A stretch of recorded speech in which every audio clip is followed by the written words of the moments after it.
नमस्कार, मैं हूँ रजनीश। राजनीति विज्ञान विषय के अंतर्गत तुलनात्मक राजनीति एक महत्वपूर्ण भाग है।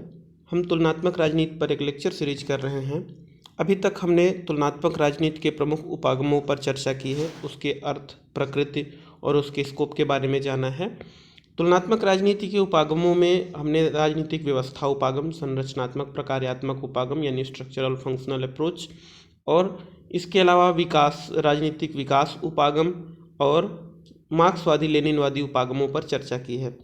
आज की चर्चा का विषय है राजनीतिक आधुनिकीकरण उपागम यानी पॉलिटिकल मॉडर्नाइजेशन अप्रोच। तो आइए शुरू करते हैं। यहाँ पर मेरे बारे में दिया हुआ है, यहाँ पर नीचे टेलीग्राम चैनल का लिंक भी दिया हुआ है। इस लिंक पर जा कर के आप इस टेलीग्राम चैनल को ज्वाइन करें और वहाँ पर महत्वपूर्ण जो भी आपके लिए उपयोगी स्टडी मटेरियल है वो मिल जाएगी। साथ ही इस वीडियो का PDF मिल जाएगा। इसके साथ साथ अन्य वीडियो या लेक्चर सीरीज जो हमारे चैनल पर हुई हैं वह भी आपको प्राप्त होगा। जैसे राजनीतिक व्यवस्था, भारतीय राजनीतिक व्यवस्था से संबंधित जो लेक्चर सीरीज हमने की है उसका वीडियो और PDF मिल जाएगा। पॉलिटिकल थियरी का वीडियो और PDF मिल जाएगा। तो आप उस चैनल पर जा कर के इन सबको प्राप्त कर सकते हैं।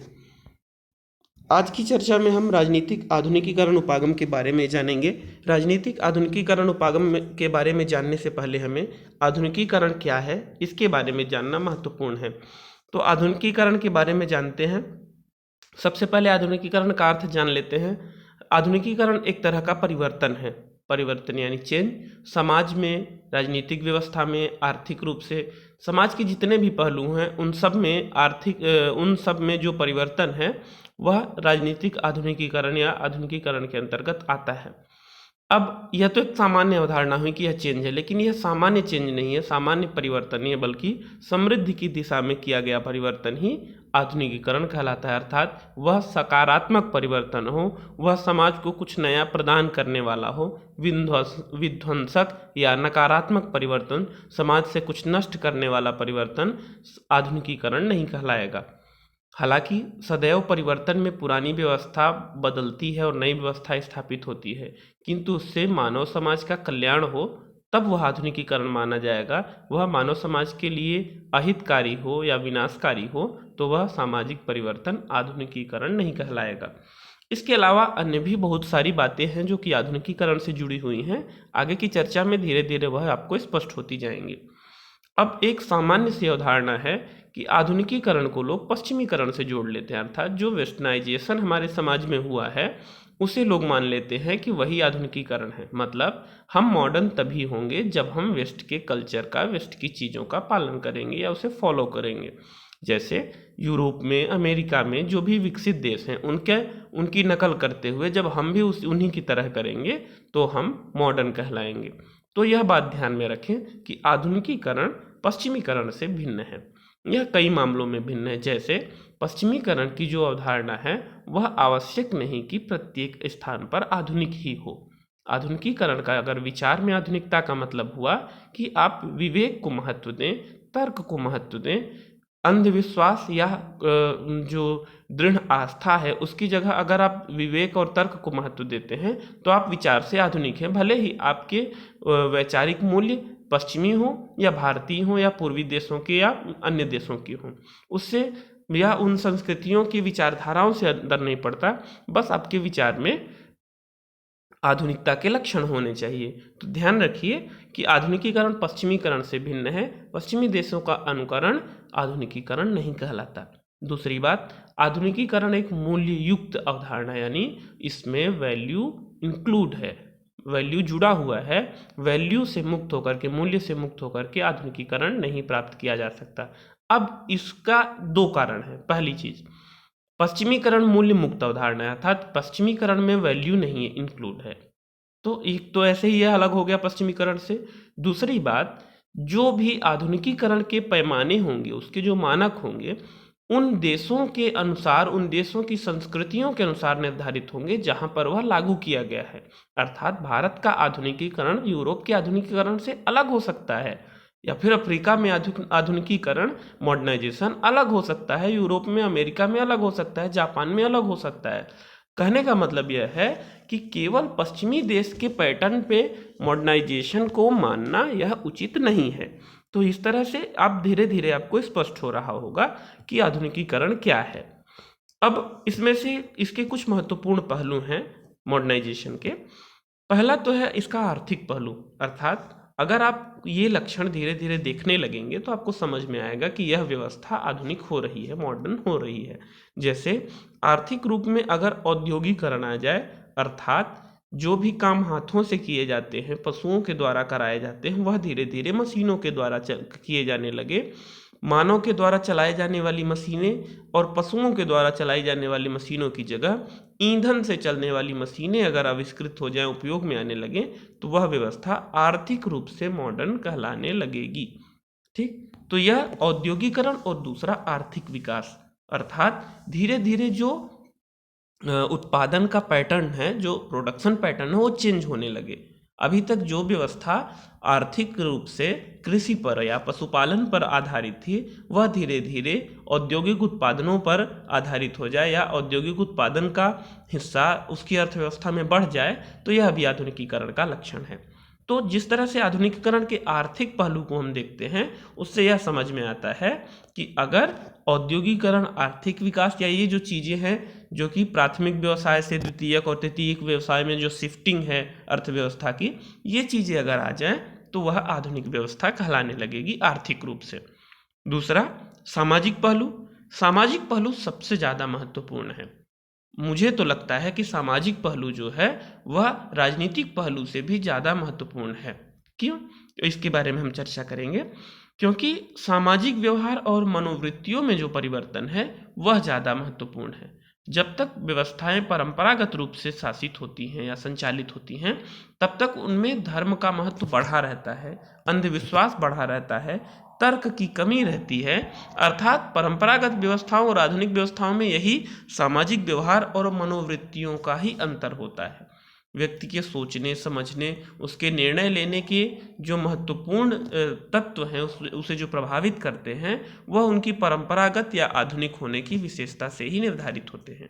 ठीक, तो आधुनिकीकरण का जो सामाजिक पहलू है वह सामाजिक व्यवहार और मनोवृत्तियों से, अब जैसे सामान्य रूप से समझिए, एक परंपरागत समाज में प्राथमिक समूह ज़्यादा महत्वपूर्ण रखते हैं, भूमिका निभाते हैं। जैसे प्राथमिक समूह का मतलब आपका परिवार हुआ, फिर आपकी नातेदारी हुई। समाज में जो प्राथमिक रूप से व्यक्ति जिनका सदस्य स्वतः बन जाता है, अर्थात व्यक्ति की इच्छा उस पर निर्भर नहीं करती, आप परिवार के सदस्य स्वतः बन जाते हैं, वह आप चुनने के अधिकारी उसमें नहीं होते। नातेदारी आपको स्वतः मिल जाती है, आप उसमें चुनने के अधिकारी नहीं होते। तो यह जो सामाजिक पहलू है, तो परंपरागत समाज में इस तरह का होता है। आधुनिक समाज में क्या होता है? आधुनिक समाज में ज़्यादा महत्व दिया जाता है उन संगठनों को या उन संस्थाओं को जो आपने स्वयं से चुनी है। जैसे आपका स्कूल है या कॉलेज है, आपके कार्य क्षेत्र की बात है, या फिर क्लब है, या इस तरह की जो चीज़ें हैं, आपने जो संगठन बनाए हैं, इस तरह की जो पार्टियां हैं, राजनीतिक पार्टियां हैं, तो इन सब में जो शामिल होते हैं, यह आपने खुद से चुना है। तो सामाजिक व्यवहार और मनोवृत्तियों में इस तरह का परिवर्तन भी आधुनिकीकरण का प्रतीक है। अर्थात प्राथमिक समूहों से दूसरे समूहों में आपकी शिफ्टिंग, जो आपने स्वयं से चुना है। तीसरा है राजनीतिक पहलू। आधुनिकीकरण का राजनीतिक पहलू सबसे ज़्यादा महत्वपूर्ण है और यह हमें यहाँ पर पढ़ना है। ठीक, तो राजनीतिक पहलू क्या है? इसमें राजनीतिक संरचनाओं की प्रक्रियाओं और व्यवहारों में परिवर्तन, अर्थात जो भी राजनीतिक संरचनाएं हैं, जो भी राजनीतिक प्रक्रियाएं हैं या जो राजनीतिक व्यवहार है, उनमें परिवर्तन हो। जैसे पहले राजशाही थी, तो राजशाही की जगह लोकतंत्र शासित हो, जनता केवल शासित होती थी, तो वह जनभागीदारी हो, या अर्थात वह लोकतंत्र में भाग ले, वह भी शासन का प्रमुख अंग बने। तो इस तरह से आधुनिकीकरण का अर्थ लोकतंत्र में, जनता की भागीदारी में है, न्यायपालिका की निष्पक्षता में है। बहुत सारे ऐसे पहलू हैं जो कि आधुनिकीकरण के राजनीतिक पहलू के रूप में जाने जाते हैं। आगे इन पर हम बृहद में चर्चा करेंगे, इसलिए यहाँ पर संक्षेप में बता रहे हैं। तो अब तक आपको आधुनिकीकरण का अर्थ और उसके विभिन्न पहलू समझ में आ गए होंगे। आगे चलते हैं, राजनीतिक आधुनिकीकरण क्या है इसके बारे में जानते हैं। राजनीतिक आधुनिकीकरण का अर्थ होता है सामाजिक संचालन एवं आर्थिक विकास के परिणाम स्वरूप राजनीतिक परिवर्तन। अब यहाँ पर आप ध्यान रखिएगा कि यहाँ हमने यह माना है या राजनीतिक विचारकों का यह मानना है कि राजनीतिक परिवर्तन जो होता है या राजनीतिक आधुनिकीकरण जो आता है, सामान्य अर्थों में यह माना जाता है कि वह सामाजिक परिवर्तन और आर्थिक परिवर्तन के बाद आता है। अर्थात कोई समाज सामान्यतया सामाजिक आधुनिकीकरण और आर्थिक आधुनिकीकरण प्राप्त करने के बाद ही राजनीतिक आधुनिकीकरण को प्राप्त कर सकता है। अगर वह इसके पहले राजनीतिक रूप से आधुनिकीकृत होता है तो वह स्थिति, संक्रमणकालीन स्थिति, बहुत ही परेशानी भरी हो सकती है। इसको उदाहरण के रूप में भी हम समझाएंगे। सामाजिक संचालन और आर्थिक विकास के परिणाम स्वरूप ही राजनीतिक परिवर्तन, राजनीतिक आधुनिकीकरण का सामान्य अर्थ है। अर्थात जब सामाजिक रूप से कोई व्यवस्था आधुनिकीकृत हो जाती है, जैसे मैंने अभी लक्षण बताया सामाजिक और आर्थिक का, उसके बाद जो राजनीतिक परिवर्तन होता है वह राजनीतिक आधुनिकीकरण कहलाता है। अब यह तो एक सामान्य हमने एक वो दे दिया। आपको याद होगा राजनीतिक व्यवस्था उपागम जब हमने डेविड ईस्टन का पढ़ाया था, एक उसमें ढांचा भी बनाया था।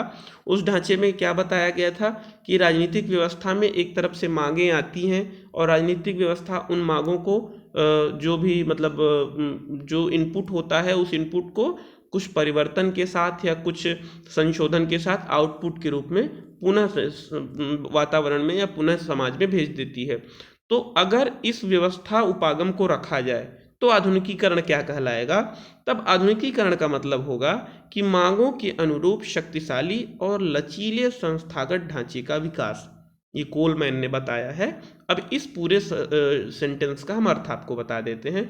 कोलमैन का मानना था कि ऐसी व्यवस्था को हम आधुनिक व्यवस्था कहेंगे या राजनीतिक आधुनिकीकरण कहेंगे जिसमें कि जो व्यवस्था हो, जो ढांचा हो, वह मांगों के अनुरूप शक्तिशाली हो।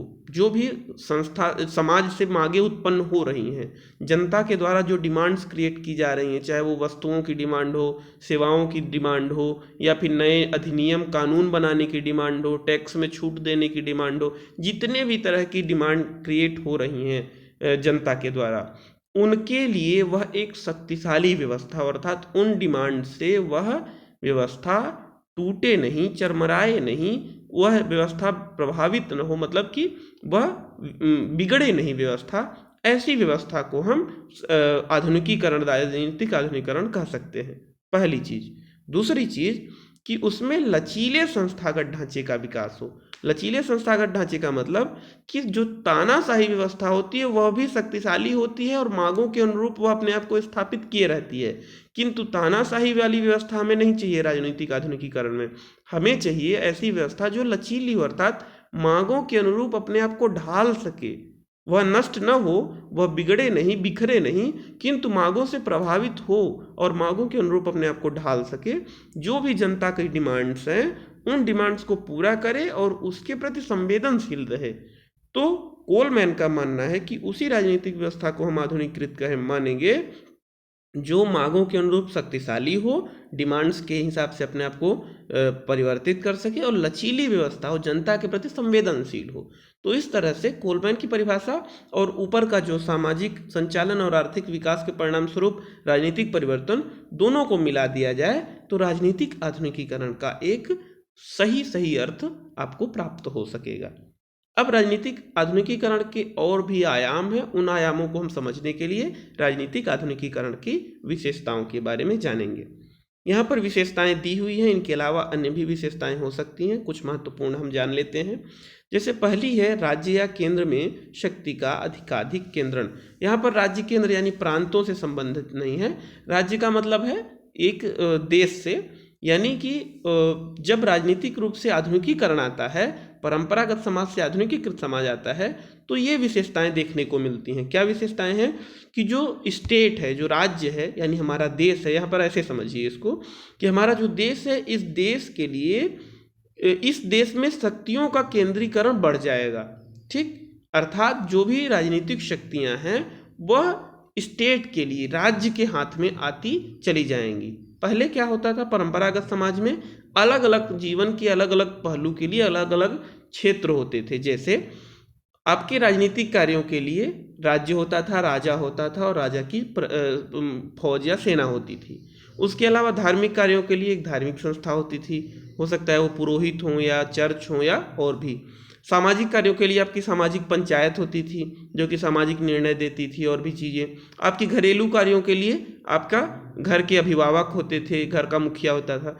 तो ये सारी जगह से शक्तियों को छीन करके या शक्तियों को ले करके, छीनना नहीं यहाँ पर लेना है चूंकि एक सामान्य परिवर्तन कहलाता है, शक्तियों को ले करके और उसे राज्य में केंद्रित करना, यह आधुनिकीकरण की महत्वपूर्ण विशेषता है। अब आपको लग रहा होगा कि शक्तियां एक जगह केंद्रित हो जाती हैं, यानी विकेंद्रीकरण जो है वह आधुनिकीकरण के विरुद्ध है। ऐसा नहीं है। ध्यान रखिएगा कि जो शक्तियों का विकेंद्रीकरण है, अर्थात केंद्र सरकार से राज्य सरकारों में, पंचायतों में, जिला परिषदों में, पुलिस में, व्यवस्थापिका कार्यपालिका में, इस तरह का जो विकेंद्रीकरण शक्तियों का है, यह आधुनिकीकरण का विरोध नहीं है। ये सारे अंग राज्य के ही अंग माने जाते हैं। और अभी तक क्या था, परंपरागत समाज में जितने भी अंग थे, चाहे वो सामाजिक व्यवस्था के लिए आपका सामाजिक पंचायत हो जाए, खाप पंचायत समझ लिया, जो भी इस तरह की पंचायतें हैं जो कि सामाजिक रूप से नियम निर्धारित करती हैं, या धार्मिक समूहों के लिए जो नियम निर्धारित करने वाली संस्थाएं हैं, परिवार है, गुरुकुल है, चर्च है, तो ये संस्थाएं जो कि शक्ति का केंद्र होती थी, यह राज्य की पहुंच से बाहर थी। लेकिन अब सब कुछ राज्य के अधीन होगा, यानी शक्तियों का राज्य में केंद्रीकरण होगा। तो यह राजनीतिक आधुनिकीकरण की एक विशेषता है। दूसरी विशेषता क्या है कि राज्य या केंद्र का समाज में अधिकाधिक प्रवेश होगा। अभी तक राज्य का मतलब था कि पुलिस राज्य, अर्थात राज्य केवल यह व्यवस्था करेगा कि कोई किसी को कष्ट न पहुंचाए, प्रत्येक व्यक्ति जो भी मतलब सुरक्षा देना और न्याय प्रदान करना, केवल यही दो राज्य के काम थे। लेकिन अब राज्य के काम में सारे जीवन के पहलू शामिल हो जाते हैं। न्यायपालिका के माध्यम से और राज्य अपनी पुलिस की व्यवस्था के माध्यम से कानून बनाने के द्वारा वह प्रत्येक जीवन के प्रत्येक पहलू में हस्तक्षेप करता है। विवाह का संबंध हुआ, उसके लिए भी कानून की आवश्यकता, तलाक का हुआ, उसके लिए कानून की आवश्यकता, किसी को आप कुछ दान दे रहे हैं, उसके लिए कानून की आवश्यकता। मतलब कोई भी जीवन का क्षेत्र नहीं है जो कि राज्य के हस्तक्षेप से या राज्य के प्रभाव से मुक्त हो।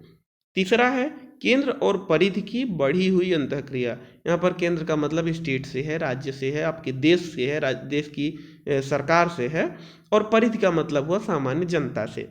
तो जनता और सरकार के बीच अंतःक्रिया बढ़ जाती है। जनता सरकार को प्रभावित करती है, सरकार जनता को प्रभावित करती है। यह भी आधुनिकीकरण का प्रमुख लक्षण है। जो परंपरागत समाज होते थे उनमें जनता का सरकार पर कोई प्रभाव नहीं पड़ता था। सरकार केवल जनता से टैक्स लेती थी और मनमाने हिसाब से शासन करती थी। जनता का बहुत बड़ा भाग सरकार के कार्यों से अछूता रहता था। टैक्स के अलावा, टैक्स सबको देना पड़ता था, लेकिन उसके अलावा अन्य कोई भी कार्य ऐसे नहीं थे जो कि सरकार जनता के लिए करे। चौथा है सत्ता के परंपरागत स्रोतों का निर्बल होना। अब जब मैंने बताया कि सारी शक्तियां राज्य में केंद्रित हो जाएंगी, तो जो परंपरागत स्रोत हैं जैसे कि सामाजिक पंचायत है, धार्मिक कानून के लिए जो व्यवस्थाएं हैं, या कि चर्च है, पुरोहितों का जो संगठन है, इसके अलावा आपका परिवार का जो मुखिया है, जितनी भी परंपरागत सत्ताएं, राजा महाराजा हैं, सामंत हैं, जमींदार हैं, ये जितनी भी परंपरागत शक्ति के केंद्र थे, इन सब की शक्तियां निर्बल हो जाएंगी और उनकी जगह, परंपरागत की जगह आधुनिक शक्ति यानी राज्य ही प्रबल बना रहेगा। अगला है राजनीतिक संस्थाओं में विभिन्नीकरण और विशेषीकरण। विभिन्नीकरण का मतलब कि प्रत्येक अलग अलग काम के लिए अलग अलग संस्थाएं। मतलब जैसे कानून बनाना है तो उसके लिए व्यवस्थापिका यानी संसद, कानून को लागू करना है उसके लिए कार्यपालिका यानी सरकार, कानून के लिए न्याय देना है तो उसके लिए न्यायपालिका, सुरक्षा के लिए पुलिस, और बाहरी सुरक्षा के लिए फौज। तो जितनी भी लोकल गवर्नमेंट के लिए आपकी ग्राम पंचायत या फिर नगर पालिका या नगर निगम, तो जितनी भी कार्य हैं उन कार्यों के लिए विशेषीकृत संस्थाएं, और विशेषीकृत के साथ साथ विभिन्नीकृत, अर्थात अलग कार्य करने के लिए अलग व्यवस्थाएं, और जो भी कार्य करेगा वह विषय का विशेषज्ञ होगा। वह संस्थाएं केवल उन कार्यों को करने वाली और उन कार्यों को जानने वाली होंगी। तो यह विभिन्नीकृत और विशेषीकृत व्यवस्था राजनीतिक संस्थाओं में पाई जाएगी। यह भी राजनीतिक आधुनिकीकरण का एक प्रमुख लक्षण है। अगला है राजनीति में जनसाधारण की बढ़ी हुई सहभागिता, अर्थात जनता उसमें ज़्यादा से ज़्यादा भागीदारी करेगी। अब वो भागीदारी वोट देने के माध्यम से हो सकती है, आंदोलन करने के माध्यम से हो सकती है, चुनाव में प्रत्याशी के रूप में चुनाव लड़ने के माध्यम से हो सकती है। इसके अलावा किसी सरकारी कानून का विरोध करने के लिए न्यायपालिका में जाने के लिए हो सकती है। तो ज़्यादा से ज़्यादा जनता सहभागी रूप से उसमें भाग लेगी, यह भी आधुनिकीकरण का प्रमुख लक्षण है। अगला क्या है? व्यक्तियों का संपूर्ण राजनीतिक व्यवस्था से सर्वाधिक अभिज्ञान। इसका मतलब है कि जो अभिज्ञान का मतलब होता है इंटरेक्शन, ठीक, तो या आइडेंटिफिकेशन समझिए, जो ग्रेटर आइडेंटिफिकेशन होगा, सर्वाधिक अभिज्ञान होगा किसका? व्यक्तियों का, वह संपूर्ण राजनीतिक व्यवस्था के लिए होगा। अर्थात अभी तक हम अपनी निष्ठा किसके प्रति रखते थे? मतलब परंपरागत समाज की बात कर रहे हैं। परंपरागत समाज में हम कबीले के प्रति अपनी रखते थे, या फिर अपने जाति के प्रति, या फिर अपने किसी छोटे मोटे राज्य के या सामंत के या जमींदार के प्रति। अब उनके प्रति निष्ठा न रख के हम बड़ी आइडेंटिटी को देखते हैं, यानी संपूर्ण देश को देखते हैं, और उसी के प्रति हमारी निष्ठा होती है। हम इस देश के नागरिक होते हैं, किसी जाति के सदस्य, किसी धर्म के सदस्य, या फिर किसी कुल के सदस्य, कबीले के सदस्य नहीं होते, बल्कि देश के नागरिक होते हैं। हालांकि हमारा समाज अभी भी संक्रमणकालीन स्थिति से गुजर रहा है, पर फिर भी आप इसके लक्षण देखते होंगे, समझ में आपको आ रहा होगा कि हम आधुनिकीकरण के इन लक्षणों के करीब हैं। तो व्यक्तियों का संपूर्ण राजनीतिक व्यवस्था से सर्वाधिक अभिज्ञान होता है, अर्थात जो इनका आइडेंटिफिकेशन होता है, जो भी आइडेंटिफाई करते हैं, संपूर्ण राजनीतिक व्यवस्था को करते हैं, उसी से इनका निष्ठा या लगाव रहता है। और अंतिम है बृहत्तर आधार वाली नौकरशाही, अर्थात जो नौकरशाही ब्यूरोक्रेसी होती है उसका आधार विकसित होता है, अर्थात वह जनता के द्वारा प्रतियोगिता के आधार पर चुनी होती है, वह किसी व्यक्ति के द्वारा नियुक्त की हुई नहीं, बल्कि वह प्रतियोगी परीक्षाओं के माध्यम से चुनी जाती है। सामान्य जनता उसमें भागीदार हो सकती है, किसी को भी उसमें प्रवेश करने की अनुमति होती है जो भी उसके लायक हो। तो इस तरह से हम देखते हैं कि राजनीतिक आधुनिकीकरण के यह लक्षण थे। कुछ 8-10 लक्षण मैंने करीब बताया, 8 लक्षण। इनके अलावा अन्य भी महत्वपूर्ण लक्षण हैं जो कि आपको दिखने को मिल सकते हैं। अब राजनीतिक आधुनिकीकरण को प्रभावित करने वाले तत्वों पर चर्चा कर लेते हैं। ध्यान रखिएगा, जब आप इससे ऑब्जेक्टिव टाइप क्वेश्चंस यानी एमसीक्यू सॉल्व करेंगे तब भी यह महत्वपूर्ण रूप से पूछे जाते हैं प्रश्न, और जब आप इसे सब्जेक्टिव क्वेश्चंस यानी जो आंसर राइटिंग वाले क्वेश्चन होते हैं उनमें भी पूछे जाते हैं।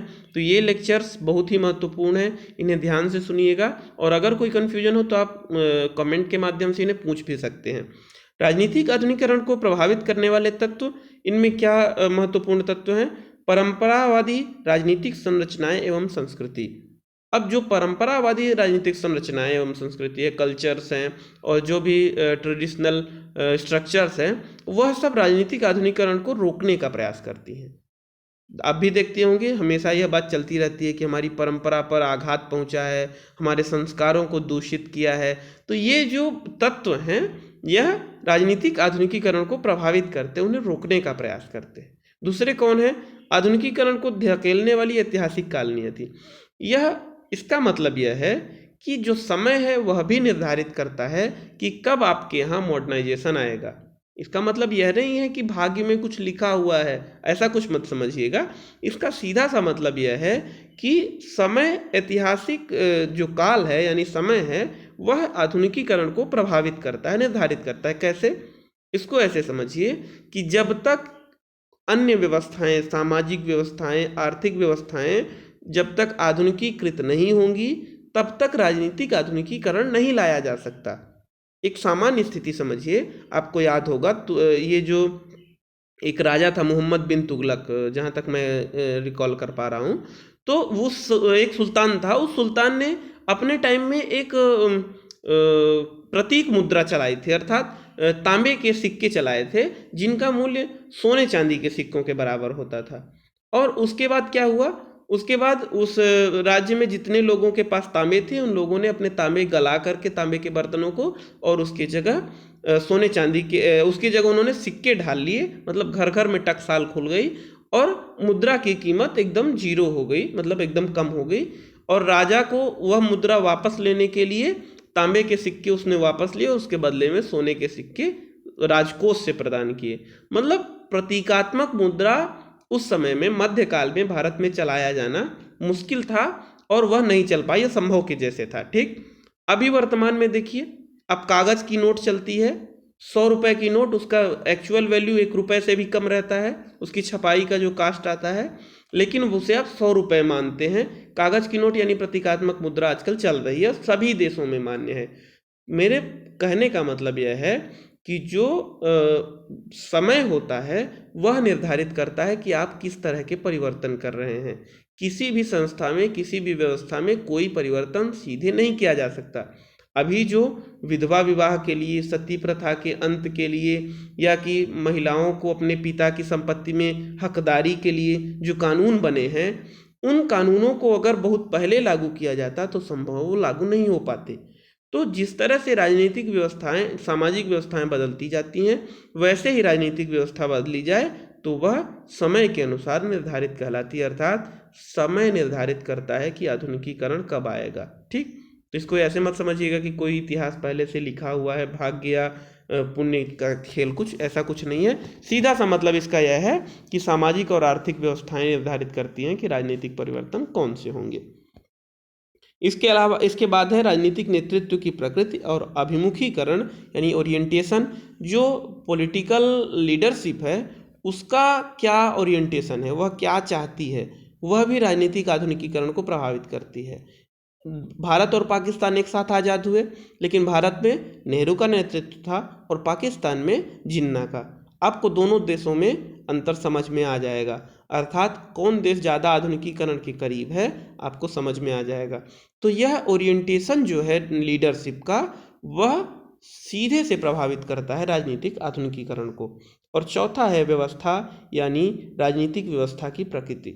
इसका मतलब यह है कि जो राजनीतिक व्यवस्था है उसकी अपनी एक प्रकृति होती है। वह कैसे निर्धारित होती है? वह सामाजिक व्यवस्था से निर्धारित होती है, लोगों के सोच और लोगों के रवैये से निर्धारित होती है। तो जो राजनीतिक व्यवस्था है वह लोगों की प्रकृति से निर्धारित होती है, और लोगों की प्रकृति अगर परंपरावादी है तो उन्हें आधुनिकीकृत करने में बहुत समय लगेगा। आप मध्य एशिया के देशों को देख सकते हैं, वहाँ सारी आर्थिक और प्रगति और राजनीतिक प्रगति लाने के बाद भी सामाजिक रूप से वह आधुनिकीकृत नहीं हो पाए हैं। अभी भी धर्म का उनके जीवन में वह इतना ज़्यादा हस्तक्षेप है कि वह लोकतांत्रिक सत्ता या लोकतांत्रिक सरकारों को अपनाने से वो मुकर रहे हैं या नहीं अपना पा रहे हैं। तो कहने का मतलब यह है कि जब तक सामाजिक व्यवस्था, यह ऐसा बहुत सारे देशों में, केवल मध्य एशिया में नहीं, बहुत सारे देशों में है, भारत में भी इसके कुछ अंश आपको देखने को मिल सकते हैं। तो मेरे कहने का यह अर्थ था कि राजनीतिक आधुनिकीकरण को जो प्रभावित करने वाले तत्व हैं उनमें व्यक्तियों की प्रकृति या राजनीतिक व्यवस्था की प्रकृति भी महत्वपूर्ण है। तो इस तरह से राजनीतिक व्यवस्था को के बारे में कुछ और तत्व हमने जाने।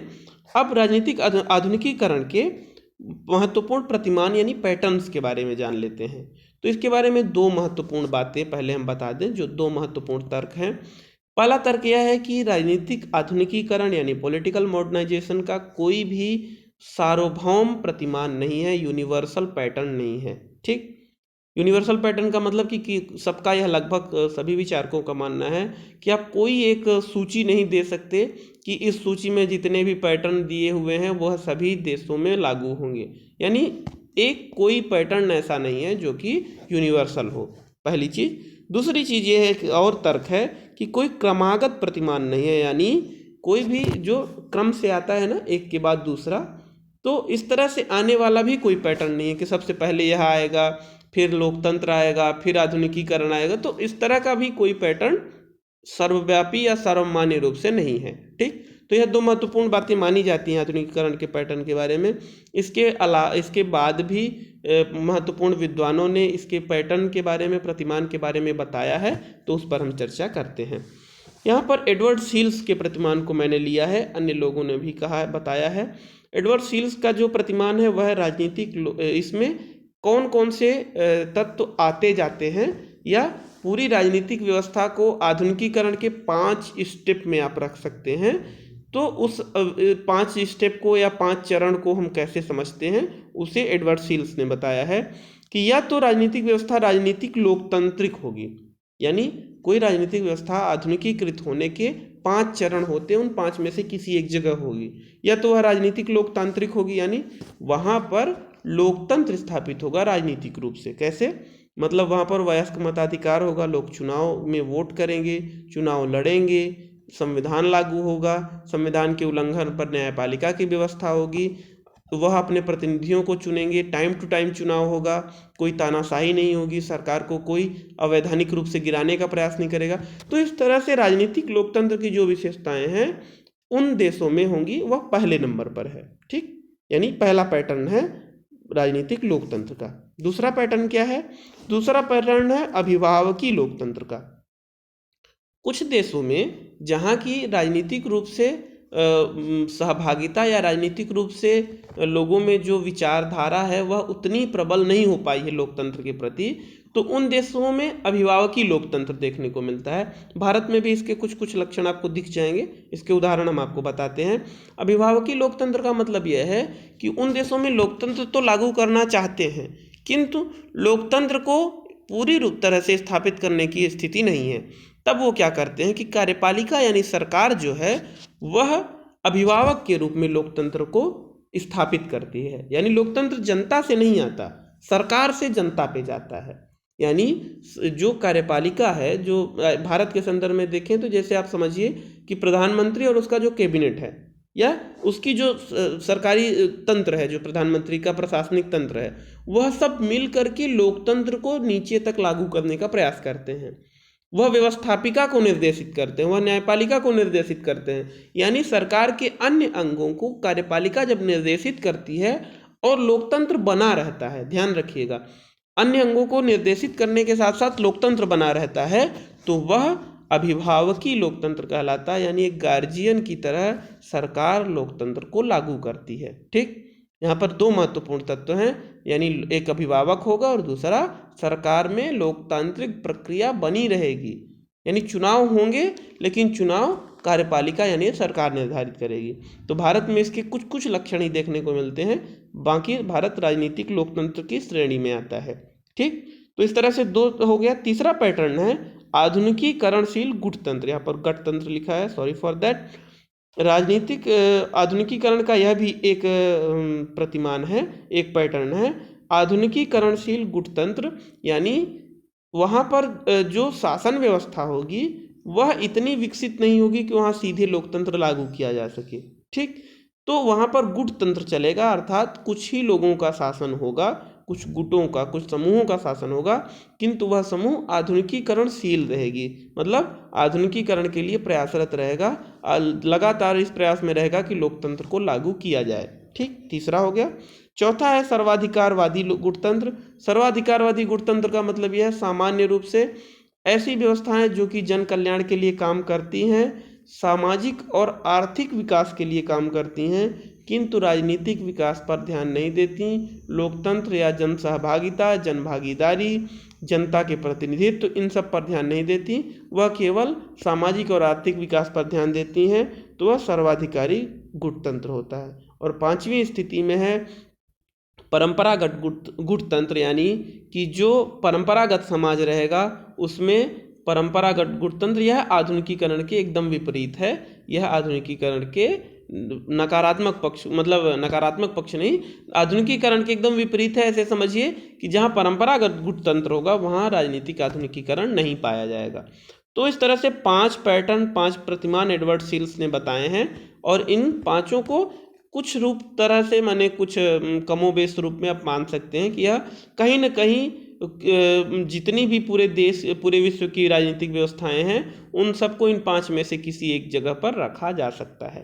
ठीक, अब इसके बाद राजनीतिक आधुनिकीकरण के महत्वपूर्ण तत्वों को हम जान लेते हैं कि उसमें क्या राजनीतिक आधुनिकीकरण में क्या महत्वपूर्ण तत्व होते हैं। तो पहला तो है कि उसे लाने वाले तत्वों की यहाँ पर बात हो रही, कौन उसे लाता है। तो उसमें सबसे ज़्यादा महत्वपूर्ण भूमिका है अभिजनों और बुद्धिजीवियों की भूमिका। जैसे आपको याद होगा सामाजिक आंदोलन होते हैं तो उसमें जो नेतृत्व होता है उसकी महत्वपूर्ण भूमिका होती है।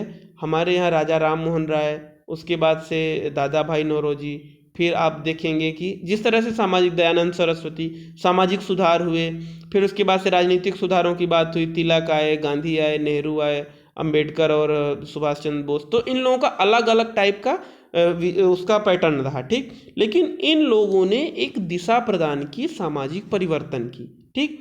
तो अभिजनों और बुद्धिजीवियों, जो एलीट क्लास होता है, जो बुद्धिजीवी होते हैं, वह राजनीतिक आधुनिकीकरण को प्रभावित करते हैं। अब तुर्की का उदाहरण लीजिए। तुर्की में कमाल पाशा ने, मध्य एशिया का देश है तुर्की, टर्की जिसको कहते हैं, उसके बाद भी कमाल पाशा ने उसे एक आधुनिक देश बना दिया, यूरोप के जैसा। यह एकमात्र उनके नेतृत्व की भूमिका थी जिसने उसे आधुनिक बना दिया। वहीं बगल के जितने भी अभी पश्चिम एशिया के देश हैं, वह परंपरागत और आधुनिकता के बीच संक्रमण काल की स्थिति में जूझ रहे हैं। दूसरा है विचारधारा की भूमिका। विचारधारा भी आधुनिकीकरण लाने में महत्वपूर्ण भूमिका निभाती है, खासकर राजनीतिक रूप से तो सबसे ज़्यादा। क्यों? क्योंकि रूस में आधुनिकीकरण के सभी लक्षण मौजूद हैं, सिवाय राजनीतिक सहभागिता के।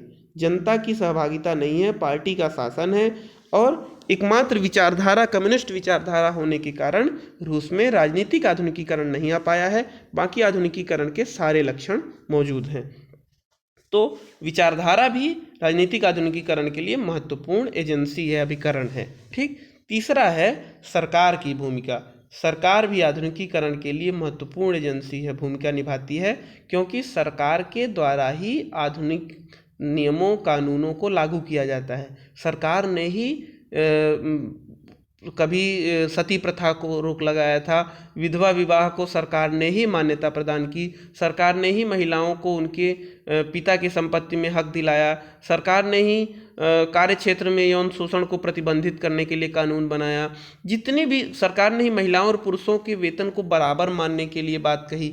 तो जितनी भी इस तरह के आधुनिकीकरण के संबंधित कानून हैं या नियम हैं, या उससे संबंधित सजा या पुरस्कार का प्रावधान है, यह सब सरकार ही करती है। इसलिए राजनीतिक आधुनिकीकरण की एजेंसी में सरकार की महत्वपूर्ण भूमिका है। अब राजनीतिक आधुनिकीकरण के 3 महत्वपूर्ण मॉडल्स हैं, उनके बारे में हम जान लेते हैं। संक्षेप में ही इनके बारे में बताएंगे, और अब यह धीरे धीरे समापन की ओर लेक्चर चल रहा है। राजनीतिक आधुनिकीकरण के मॉडल में ऐतिहासिक राजनीतिक आधुनिकीकरण का मॉडल है।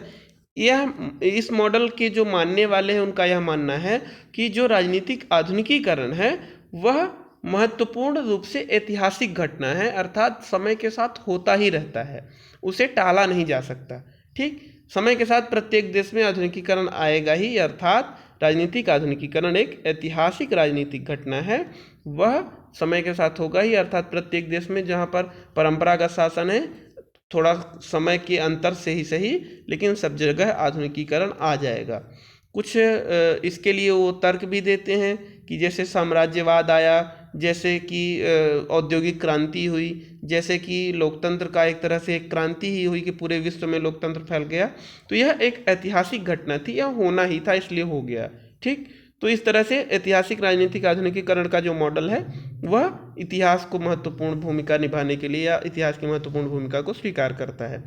दूसरा है प्ररूपी राजनीतिक आधुनिकीकरण। ये लोग टाइप्स पे, आधुनिकीकरण के टाइप्स पे ज़्यादा ध्यान देते हैं। यह जो मॉडल है वह राजनीतिक आधुनिकीकरण के अलग अलग जो टाइप हैं, टाइपोलॉजी है, उन पर ज़्यादा ध्यान देते हैं। यह जैसे कि राजनीतिक आधुनिकीकरण का अलग अलग, अभी हमने बताया कि अलग अलग मॉडल हो सकते हैं, तो यह उन पर ज़्यादा महत्वपूर्ण ध्यान देते हैं अपना। तीसरा है विकासवादी राजनीतिक आधुनिकीकरण। विकासवादी राजनीतिक आधुनिकीकरण और ऐतिहासिक राजनीतिक आधुनिकीकरण एक ही जैसे हैं, बस अंतर यह है कि जो विकासवादी राजनीतिक आधुनिकीकरण के मॉडल को मानते हैं, उनका यह मानना है कि व्यक्ति अपनी भूमिकाओं से, अपने कार्यों से आधुनिकीकरण की दिशा एवं दशा में परिवर्तन कर सकता है। ऐतिहासिक क्या मानते हैं कि वह स्वतः चलता रहता है, उसमें कोई परिवर्तन नहीं कर सकता, जो जब होना है वो सब होगा, ठीक। लेकिन जो विकासवादी राजनीतिक आधुनिकीकरण के मान्यता के विद्वान हैं या मॉडल को मानने वाले हैं, उनका मानना है कि व्यक्ति अपने कार्यों से राजनीतिक विकास को या राजनीतिक आधुनिकीकरण के विकास को प्रभावित करता है और निर्धारित करता है। तो इस तरह से राजनीतिक आधुनिकीकरण के इन मॉडल्स के बारे में हमने जाना। अब एक ओवरऑल मूल्यांकन कर लेते हैं तो राजनीतिक आधुनिकीकरण का जो अप्रोच आया वह आया राजनीतिक विकास के बाद। वह इसलिए आया क्योंकि राजनीतिक विकास का जो अप्रोच था उसमें कुछ कमियां रह गई थी, वह संरचनात्मक ज़्यादा था। तो इन लोगों ने उस कमियों से निकालने के लिए राजनीतिक आधुनिकीकरण को इसमें ज़्यादा समग्रता इन्हें समझ में आई और इस आधार पर अध्ययन करने का प्रयास किया। कई सारे देशों की राजनीतिक व्यवस्थाओं का राजनीतिक आधुनिकीकरण उपागम के माध्यम से अध्ययन भी किया गया और यह प्रचलित भी है और मान्य भी है। तो इस तरह से राजनीतिक आधुनिकीकरण का जो उपागम है, अप्रोच है, राजनीतिक तुलनात्मक राजनीति में महत्वपूर्ण स्थान रखता है और यह परीक्षाओं की दृष्टि से सबसे जितने भी उपागम हमने बताया उन सब में यह भी महत्वपूर्ण उपागम है। धन्यवाद, आपने इस लेक्चर को देखा और अगर इससे संबंधित कोई भी आपको कन्फ्यूजन हो, कोई भी जिज्ञासा हो, कोई भी प्रश्न हो तो आप कमेंट के माध्यम से ज़रूर पूछिए, आपकी जिज्ञासा का समाधान किया जाएगा। इस लेक्चर का PDF आपको टेलीग्राम चैनल पर मिल जाएगा, वहाँ से आप ले सकते हैं। धन्यवाद, महादेव।